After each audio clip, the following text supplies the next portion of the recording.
ஜெயலலிதா அவர்கள் மத்திய அரசையே எதிர்த்து கேள்வி கேட்டாங்க. ஆமா. ஆனா விஜய் அவர்கள் அந்த மாதிரி எதிர்ப்பு குரல் எதிர்ப்பார். மேகதாது அணையை எதிர்க்கிறார்.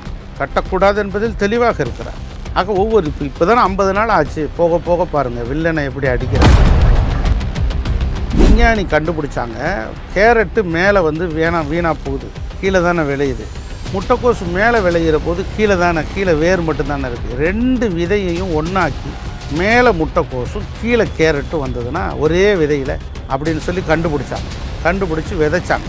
மேலே கேரட்டும் கீழே முட்டைக்கோசு வந்துருச்சு. சீக்கிரம் டு சைவர். திமுகவும் அதிமுகவும் சேர்ந்தால் இதுதான். சினிமா மோகத்தினால தான் வாக்குகள் விழுந்திருக்குன்னு பார்க்க சொல்கிறாங்க. நடிகர் பாக்கியராஜ் அரசியல் என்ன ஆனார்? முருங்கைக்காவை விட அவர் முருங்கைக்காவே பாப்புலர் ஆக்கினவர். அவர் பாப்புலர் ஆக முடியும். பொதுச் செயலாளர் புஷி ஆனந்த் என்ன சொன்னார்? ஏதாவது டெண்டர் வாங்கி தர்றேன், ஏதாவது வேலை வாங்கி தர்றேன் அப்படின்னு யாராவது சொல்லுவாங்க. சொன்னவங்கள நீங்கள் பிடிச்சி கட்டி வச்சுருங்க, போலீஸுக்கு தகவல் கொடுங்க, அவங்க வந்து பிடிச்சிட்டு போயிடுவாங்க. இப்படி ஒரு பொதுச் செயலாளர் எடப்பாடி சொல்வாரா? இப்படி ஒரு பொதுச் செயலாளர் திமுகவில் துரைமுருகன் சொல்வாரா? இவ்வளவு ஆண்டு காலம் கலைஞர், ஜெயலலிதா அம்மா, எம்ஜிஆர் அவர்கள், இபிஎஸ், ஓபிஎஸ்னு எல்லாரும் முதலமைச்சராக ஒவ்வொருத்தரும் ஒவ்வொரு வரியில் நீங்கள் சொல்கிறதா தான் என்ன சொல்லுங்கள்? ஸ்டாலின் முதலமைச்சராக இருந்திருக்கிறவர், இப்போது முன்னாள் முதலமைச்சராக இருக்கிறவர். விசில் என்கிற சட்டத்தில் குளத்தூரில் காணாமல் போனார். Sundaram home, Sundaram finance group உங்கள் கனவு வீட்டினை சொந்தமாக்கிக் கொள்ளுங்கள். மாத சம்பளம் பெறுபவர்கள் மற்றும் தொழில் நிபுணர்களுக்கும் அவரவர் தேவைக்கேற்ப வீட்டுக்கடன் திட்டங்கள். திருவண்ணாமலை மாவட்டத்தின் முதல் பல்கலைக்கழகம் ஏசிஎஸ் கல்வி குழுமங்களில் ஒன்றான டாக்டர் எம்ஜிஆர் பல்கலைக்கழகம் Arani. Courses offered: Faculty of Engineering and Technology, Arts and Commerce, Management Studies, Faculty of Physiotherapy, Pharmacy, Allied Health Science, Faculty of Humanities and Sciences, Viscom and Animation, Design Studies, Faculty of HMCT and Department of Criminology, doctor MGR university Arani. இந்த ஆண்டிற்கான மாணவர் சேர்க்கை நடைபெறுகிறது. இன்னொரு விஷயம் நீங்க சொல்லியிருந்தீங்க, இன்னொரு நேர்காணலின் போது சொல்லியிருந்தது, எம்ஜிஆர் ஜெயலலிதாவுக்கு அடுத்து தமிழ்நாட்டில் ஒரு நல்ல தலைவராக விஜய் அவர்கள் இருக்காங்க அப்படின்ற மாதிரி சொல்லியிருக்கீங்க.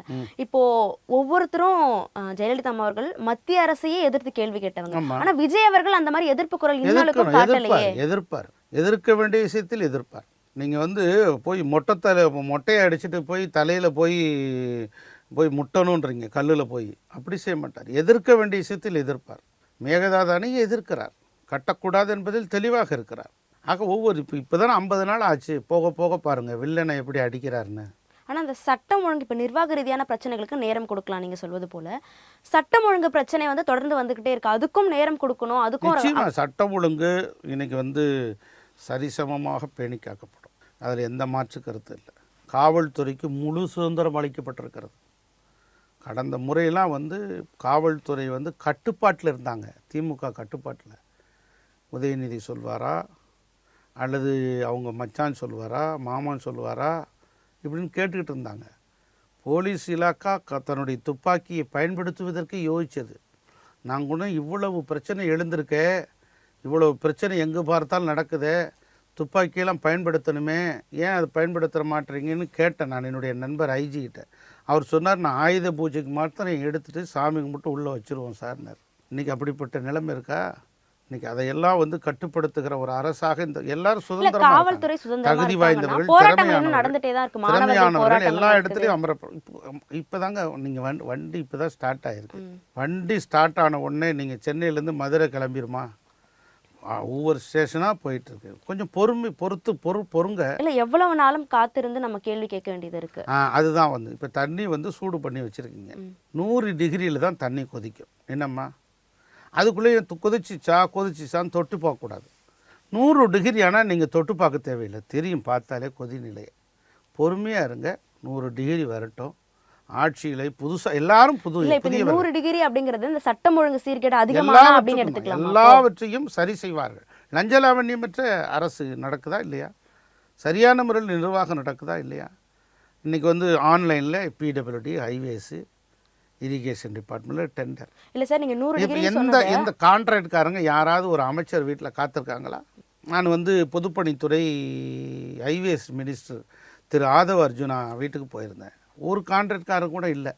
ஆனால் நாங்கள் ஏற்கனவே கான்ட்ராக்ட்காரங்கெல்லாம் இருப்பாங்க, எல்லா திமுகனாலும் சரி அண்ணா திமுகனாலும் சரி அந்த அமைச்சர்கள் வீட்டில் தான் உட்காந்துருப்பாங்க.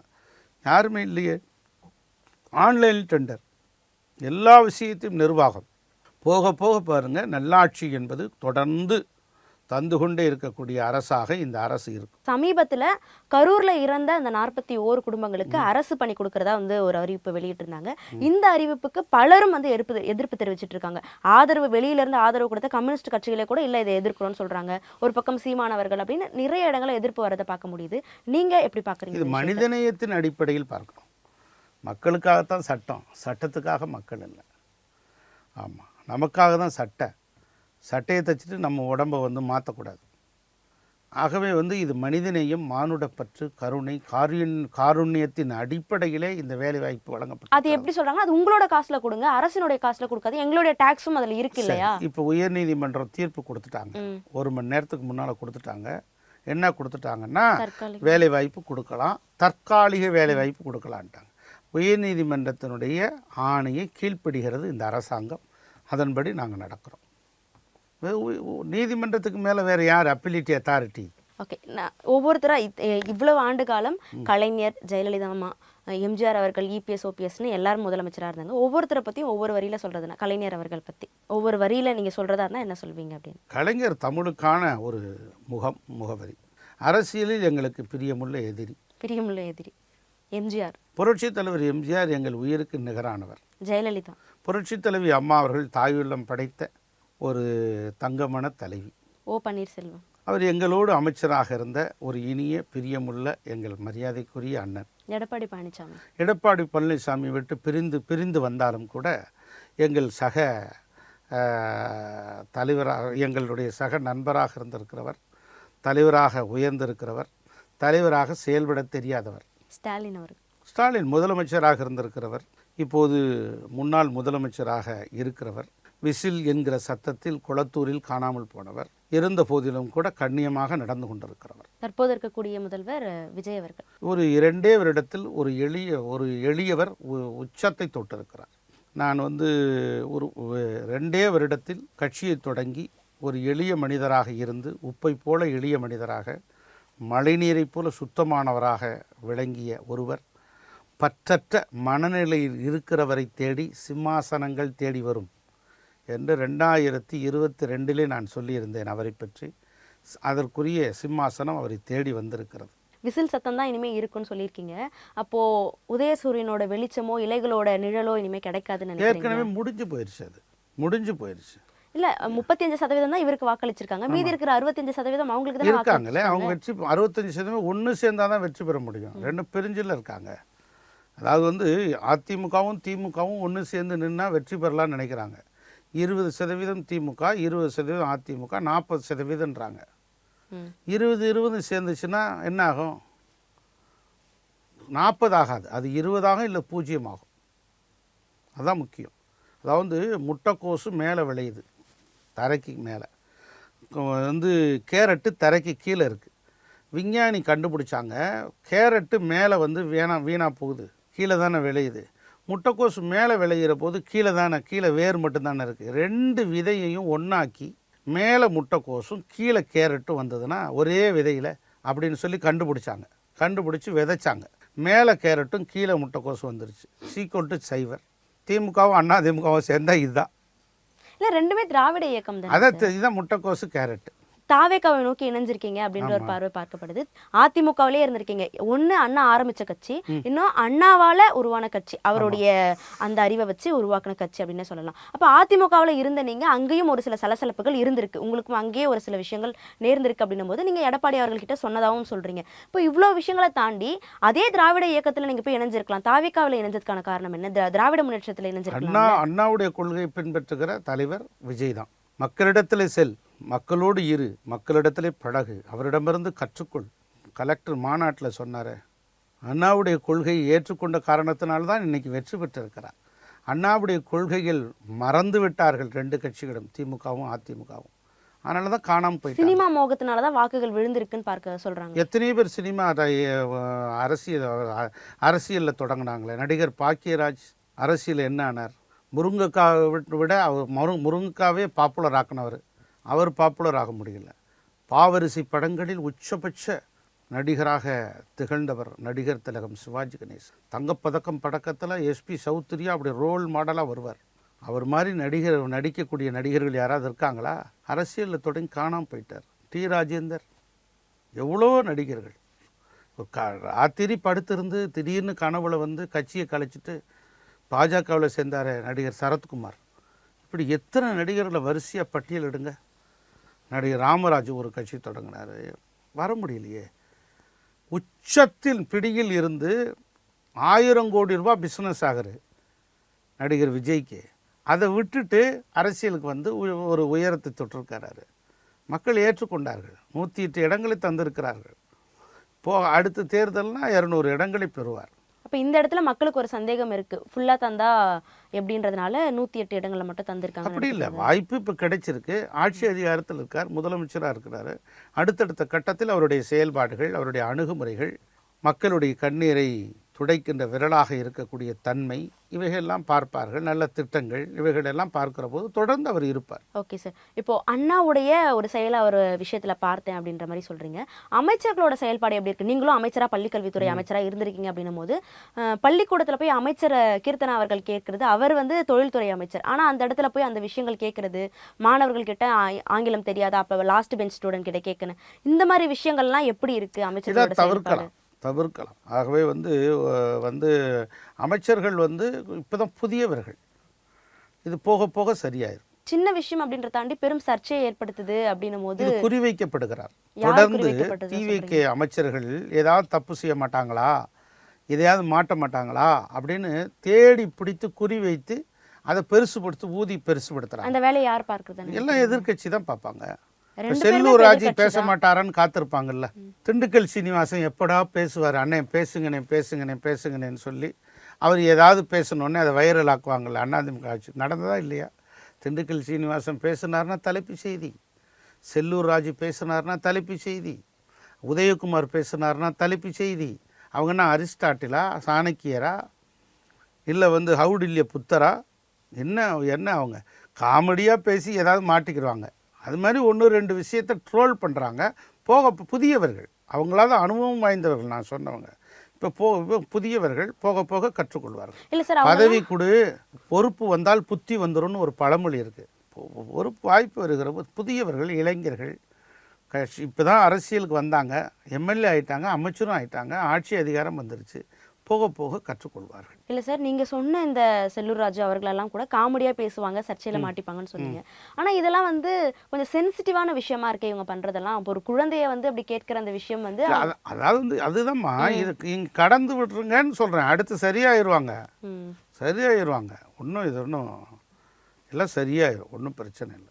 இப்போ இவ்வளோ விஷயங்கள் நடக்குது அப்படின்னும் போது இன்னொரு பக்கம் கேள்வி என்ன வருதுன்னா, வாக்களித்த மக்களே வந்து கேட்கறது என்னன்னா, மின்வெட்டு பிரச்சனை இருந்துச்சு, அதுக்கப்புறம் தொடர் பிரச்சனைகள் நிறைய வருது, பாலியல் குற்றச்சாட்டு உள்ள நபர்களே தாவேக்கால இருக்காங்க, பாதுகாப்பு பெண்களுக்கு தருவேன் அப்படின்னு சொன்னாங்க. ஆனால் சரவணன் அவர்கள் வைகுண்டம் எம்எல்ஏ வந்து ஸ்ரீவைகுண்டம் எம்எல்ஏ மேலே அந்த குற்றச்சாட்டு இருக்குது. ஆனால் அந்த பிரச்சனைகளுக்கெல்லாம் அவர் ஒரு தலைமையாக என் வாய்ஸ் அவுட் பண்ண மாட்டார், அக்கௌண்டபிலிட்டியை எடுக்க மாட்டாரு. நீங்கள் குற்றச்சாட்டு வைக்கிறது எளிது, குற்றச்சாட்டு யாராக இருந்தாலும் நடவடிக்கை எடுக்கணும்னு சொன்ன முதலமைச்சர் விஜய் அவர்கள் கலெக்டர் மாநாட்டில் என்ன சொன்னார், போலீஸ் துறை மாநாட்டில் என்ன சொன்னார், தாவேக்காவை சேர்ந்தவர்கள் குற்றம் செஞ்சால் கூட விடாதீங்க, தண்டிங்க அப்படின்னு சொன்னாங்க. லட்சுமண கோடு என்று சொல்வார்கள் ராஜாஜி மந்திரி சபையில். காங்கிரஸ் ஆட்சிக்கு வந்ததற்கு பிறகு காங்கிரஸ் கட்சி தொண்டர்கள் யாரும் செக்ரட்டரியேட் பக்கம், தலைமை செயலகம் பக்கம் வரக்கூடாதுன்ட்டார். இது லட்சுமண கோடு, கட்சி அந்த பக்கம், ஆட்சி இந்த பக்கம், கோடு தாண்டி வரக்கூடாது சொன்னவர் ராஜாஜி. அதே மாதிரி இன்றைக்கி இருக்காங்க, இன்றைக்கி இந்த ஆட்சி இருக்குது. அதனால் தவறு செய்த யாராக இருந்தாலும் தண்டனை உறுதி, அதில் எந்த மாற்று கருத்து நடவடிக்கை எடுத்த மாதிரியே தெரியல. எடுப்பாங்கம்மா, கொஞ்சம் கொஞ்சமாக எடுப்பாங்கம்மா. எல்லாருமேலே இது யார் இது நடவடிக்கை எடுக்கணுன்றீங்க? நீதிமன்றம் தான்மா. நீதிமன்றம் ஒரு கட்சியோட தலைவராக ஒரு முதலமைச்சர் எவ்வளோ நீக்கிட்டு தானே இருக்காங்க. கட்சி பொறுப்பாளர்களை தவறு செஞ்சால் உடனே நீக்கிட்டாங்க. ஒருத்தர் லாரியில் மடக்கி வந்து பணம் கேட்டார்னாங்க, உடனே நீக்கிட்டாங்க. கடலூரை சேர்ந்தவர் வந்திருந்தாங்க. பொதுச் செயலாளர் புஷி ஆனந்த் என்ன சொன்னார், ஏதாவது டெண்டர் வாங்கி தர்றேன், ஏதாவது வேலை வாங்கி தர்றேன் அப்படின்னு யாராவது சொல்லுவாங்க. சொன்னவங்கள நீங்கள் பிடிச்சி கட்டி வச்சுருங்க, போலீஸுக்கு தகவல் கொடுங்க, அவங்க வந்து பிடிச்சிட்டு போயிடுவாங்க. இப்படி ஒரு பொதுச் செயலாளர் எடப்பாடி சொல்வாரா? இப்படி ஒரு பொதுச் செயலாளர் திமுகவில் துரைமுருகன் சொல்வாரா? சொல்லுவாங்களா? திமுககாரங்கிட்ட என்ன சொல்லுவாங்க? யாராவது நீங்கள் தப்பு பண்ணுங்கள், தப்பு நீங்கள் வந்து வந்தாங்கன்னா போலீஸையோ தாசில்தாரை கட்டி வச்சுருங்கன்னு தான் சொல்லுவாங்க. தாசில்தார் மேல் லாரி ஏற்றி கொண்டாங்களம்மா மணலில். இதில் இல்லை நடந்ததா இல்லையா? இங்கே அப்படி நடக்குதா? எல்லாம் மிக சரியாகும். இன்னொரு பக்கம் இவர்கள் ஆட்சிக்கு வந்த பிறகு ஏற்கனவே இருந்த திட்டங்களோட பெயர்களை மாற்றுறாங்க. அந்த மாற்றத்திற்கான காரணம் இதுதான் மாற்றம். அப்படிதான் ஒரு அரசு வருகிற போது அந்த அரசுனுடைய திட்டங்கள் தான் செயல்படுத்தப்படும். எப்பயுமே எல்லா ஆட்சியிலையும் மன்னர் காலத்திலையும் அப்படித்தான், மன்னர் காலத்திலையும் அப்படித்தான், இப்பயும் அப்படித்தான். ஒரு ஆங்கிலேயர்கள் நம்மளை விட்டுட்டு போயிட்டாங்க, ஆட்சி இருந்தாங்க 300 ஆண்டுகள். ஆங்கிலேயர்கள் செய்திருக்கிற திட்டங்கள் எல்லாம் இன்றைக்கும் செயல்படுத்தணுமா? வெள்ளைக்காரர்கள் போய்விட்டார்கள், கொள்ளைக்காரர்கள் ஆட்சி நடந்தது. கொள்ளைக்காரர்கள் ஆட்சியினுடைய பெயரை அப்படியே கொண்டு வரணுமா? எங்கே பார்த்தாலும் கருணாநிதி பேர் தான், எங்கே பார்த்தாலும் திமுக பேர் தான். இதெல்லாம் வந்து யாரை நம்பி வாக்களித்தாங்க? மரியாதைக்குரிய திரு விஜயை நம்பி வாக்களித்தார்கள். அவங்க என்ன அஜெண்டா வச்சுருக்காங்க? 50 தலைவர்கள் என்று சொல்லி கொண்டிருக்கிறார்கள். தந்தை பெரியாரை, நம்ம காமராஜரை, அஞ்சலி அம்மையாரை, அண்ணல் அம்பேத்கரை, எல்லாமே மிக சரியாகும். எங்கோ ஒன்றை வைத்துக்கொண்டு பூதகரமாக ஆக்கக்கூடாது. எல்லா ஊர்களையும் எல்லா பிரச்சனைகளையும் அங்கொன்று இங்கொன்றுமாக இருக்கத்தான் செய்யும். அதை தடுத்து நிறுத்தி கொஞ்சம் கொஞ்சமாக குறைச்சிருவோம். கொஞ்சம் கொஞ்சமாக இதெல்லாம் சரியாயிடும். பொறுமையாக பொறுத்து கொள்ளுங்கள். 100 நாட்கள் ஆகட்டும். ஒரு வருடம் 100 நாட்களுக்கு பிறகு ஓராண்டுகள் பார்க்கிற போதெல்லாம் ஒரு சுபிட்சை மிகுந்த ஒரு பொற்கால தமிழகத்தில் நீங்கள் பார்ப்பீர்கள். ஒரு ஆண்டு காலம் நம்ம வெயிட் பண்ணணும் வேணாமா? முழுமையாக அவையெல்லாம் சரியாயிரும். ஆக அவ்வளோ நாள் நீங்கள் காத்திருக்கணும்னு அவசியம் இல்லை. இப்போதே கொஞ்சம் கொஞ்சமாக சரி செய்யப்பட்டு கொண்டே இருக்கிறது. இதே கடந்த ஆட்சியின் தொடர்ச்சிமா நீச்சிமா. நீங்கள் வண்டி வந்து பிரேக் போட்டால் கொஞ்சம் தூரம் தள்ளி தானே நிற்கிது ட்ரெயின். அதுமாதிரி இந்த திமுக ஆட்சியில் பழக்கப்பட்டவர்கள் 1-2 பேர் இருப்பாங்க. அந்த அந்த அந்த இப்போ எல்லாம் கொஞ்சம் கொஞ்சமாக துடை தெரியப்படும். இப்போ கரூருக்கு வந்து சென்றிருக்காரு. அங்கே செய்தியாளர்களுக்கு வந்து அனுமதி இல்லைன்ற ஒரு விஷயம். செய்தியாளர்களை சந்திக்கவும் மறுக்கிறாரு, செய்தியாளர்களுக்கு வந்து இடமும் அடிக்க மறுக்கிறாரு. நாங்களாம் சந்திக்கிறோம்லமா செய்தியாளர்களை? இல்லை சார், அவர் தானே மெயின். அந்த அவருடைய குரலாக இருந்தாலும் அவருடைய குரல் வேணும். சந்திப்பார். ஒரு நாள் சட்டமன்றத்தில் 15 நிமிஷம் பேசினார். அதுக்கே தாங்கலை. அப்பாவை எங்கே காணோன்னு கேட்குறாரு, அப்படி இப்படின்னு கேட்குறீங்க. தொடர்ந்து பேசினா என்ன ஆகும்? இந்த எதிர்கட்சிகள் எல்லா இடத்துலையும் சந்திப்போம். ஒவ்வொரு ஃபார்முலா கேளுங்க, ஒவ்வொரு ஃபார்முலா ஒரு எல்லாம் எப்போ பாரு செய்தியாளர்களை சந்திச்சுட்டு இருக்கணும் அவசியம் கிடையாது. நிறைவாக அதிமுக திமுக திராவிட இயக்கங்களுடைய எதிர்காலம் எப்படி இருக்க போது? நீங்கள் தாவேக்கால இணைஞ்சிருக்கீங்க, தாவேக்கோட செயல்பாடுகள் எப்படி இருக்க போது? நீங்கள் சொல்லியிருக்கீங்க தாவேக்கால இன்னும் வந்து மாற்றம் வரும், கொஞ்சம் காலம் எடுத்து சிறப்பாக செயல்படுவாங்க அப்படின்னு. என்ன மாதிரியான விஷயங்கள் தாவேக்கால இருக்க போது? இவங்க திராவிட இயக்கங்களுடைய எதிர்காலம் எப்படி இருக்க போது? திமுக அதிமுகவின் தேவை முடிந்து விட்டது. அடுத்த ஒரு எழுச்சி மிகுந்த தலைவர், திராவிட இயக்கத்தை அடுத்த கட்டத்துக்கு கொண்டு செல்கிற தலைவராக விஜயை பார்க்க தொடங்கிவிட்டார். திராவிட இயக்கத்தை திராவிட இயக்கத்தின் தலைவர்கள் திராவிட இயக்கத்தின் கொள்கையை விட்டு விலகி சென்று விட்ட காரணத்தினால் தோற்று போனார்கள். திராவிட இயக்கத்தின் கொள்கைகளை மிகச் சரியாக பின்பற்றிய காரணத்தினால் மகத்தான தலைவராக, திராவிட இயக்கத்தின் பரிணாம வளர்ச்சி மிகுந்த தலைவராக மரியாதைக்குரிய முதலமைச்சர் விஜய் அவர்களை பார்க்க மக்கள் தொடங்கிவிட்டார்கள். உங்களுடைய பங்கு இப்போ தாவேக்கால எப்படி இருக்க போகுது சார்? ஒரு எளிய பங்கு, அவ்வளோதான். ஆமாம், நம்ம பங்கு ஆற்றிக்கிட்டே இருக்கிறோம் தொடர்ந்து. ஒரு ஒரு மிகப்பெரிய கடலில் ஒரு சிறு மழை துளியை போல. இப்போ நீங்கள் சொல்லியிருந்தீங்க இல்லையா, அமைச்சர் குறித்து கேட்குறப்ப இதை தவிர்த்து இருக்கலாம். அந்த மாதிரி ஒரு சில விஷயங்கள் அவங்க தவறுதலாக செய்யும் பொழுது நீங்கள் ஒரு முன்னாள் அமைச்சராக அரசியல் அனுபவம் சுட்டி காட்டுவோம். ஔவையார் வந்து மன்னரையே சரியான வழி நடத்தலையா? புலவர்கள் நாங்கள்லாம் ஒரு பேச்சாளர்கள், எழுத்தாளர்கள், இதையெல்லாம் தவிர்க்கலாம்னு சொன்னால் நிச்சயமாக தம்பிமார்கள், எங்கள் சகோதரிகள், வாஞ்சி மிகுந்த அமைச்சர் பெருமக்கள் நிச்சயமாக கேட்பாங்க. கண்டிப்பாக சார், நிறைய விஷயங்கள் சொல்லியிருக்கீங்க. அங்கே போய் மாற்றமும் வரப்போகுது அப்படின்ற உறுதியும் கொடுத்துருக்கீங்க. தொடர்ந்து பேசுவோம் சார். நேரத்துக்கும் கருத்துக்கும் நன்றி. நன்றி. Sundaram home, Sundaram finance group உங்கள் கனவு வீட்டினை சொந்தமாக்கிக் கொள்ளுங்கள். மாத சம்பளம் பெறுபவர்கள் மற்றும் தொழில் நிபுணர்களுக்கும் அவரவர் தேவைக்கேற்ப வீட்டுக்கடன் திட்டங்கள். திருவண்ணாமலை மாவட்டத்தின் முதல் பல்கலைக்கழகம் ACS கல்வி குழுமங்களில் ஒன்றான டாக்டர் எம்ஜிஆர் பல்கலைக்கழகம் Arani. Courses offered: Faculty of Engineering and Technology, Arts and Commerce, Management Studies, Faculty of Physiotherapy, Pharmacy, Allied Health Science, Faculty of Humanities and Sciences, Viscom and Animation, Design Studies, Faculty of HMCT and Department of Criminology, Dr. MGR University, Arani. இந்த ஆண்டிற்கான மாணவர் சேர்க்கை நடைபெறுகிறது.